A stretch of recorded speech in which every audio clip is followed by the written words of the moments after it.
stands for Truth in Millage. And it's essentially just an acronym that was set up to help people understand and provide disclosure about the tax bill. Market value is the definition that most of us understand it to be. What a willing buyer and seller without any undue stimulus or influence might pay, and what agreement on price they might reach. Just value is defined in Chapter 193 in Florida statutes, and it could probably best be understood as market value minus some level of accounting for traditional costs of sale. And that's from the seller side of the transaction. And so the whole idea in the legislative intent of creating just value is to only tax the net asset value, or in this case, what net proceeds might be if a hypothetical sale were to take place. Because we all know that you can sell a property for $500,000, but you're not walking away from the closing table with $500,000 as the seller. You typically need to pay a broker. In Florida, it's not mandatory, but it's customary that a seller is paying the documentary stamp tax on the deed and other ancillary closing costs.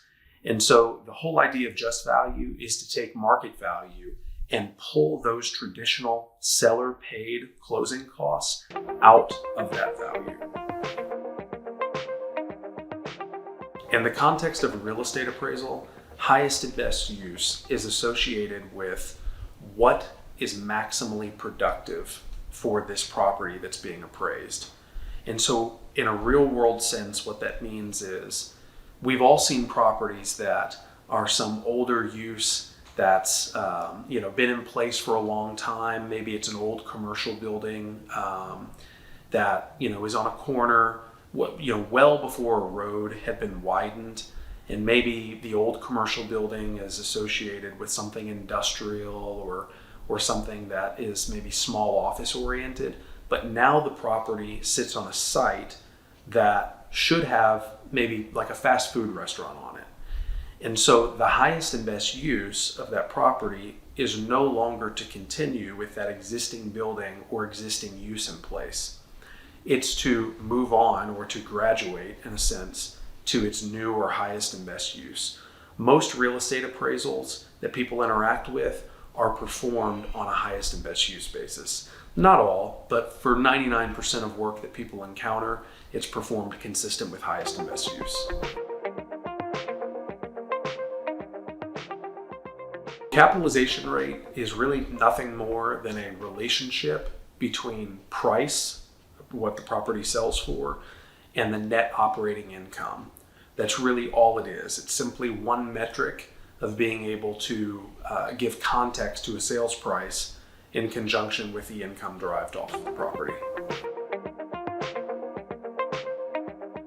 The property appraiser in each county, or oftentimes they're called the property assessor, is the office that is tasked with coming up with an opinion of just value for purposes of property taxes. And so that process is a very different and independent process from individual appraisal practice. But the assessor in each jurisdiction is who is responsible for performing that analysis. So an appraisal report of real property is nothing more than the communication of value that's been developed.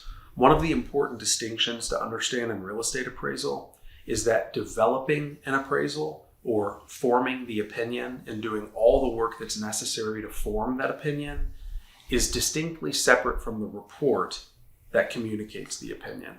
Oftentimes we'll communicate reports orally, oftentimes they're written, and they might be written more in a summary appraisal report format. Oftentimes we complete appraisals in a restricted appraisal format. So there's all kinds of ways that an appraisal report may be communicated.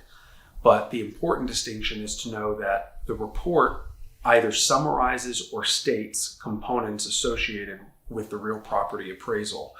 And that's in essence the difference between USPAP's Standard Rules 1 and 2.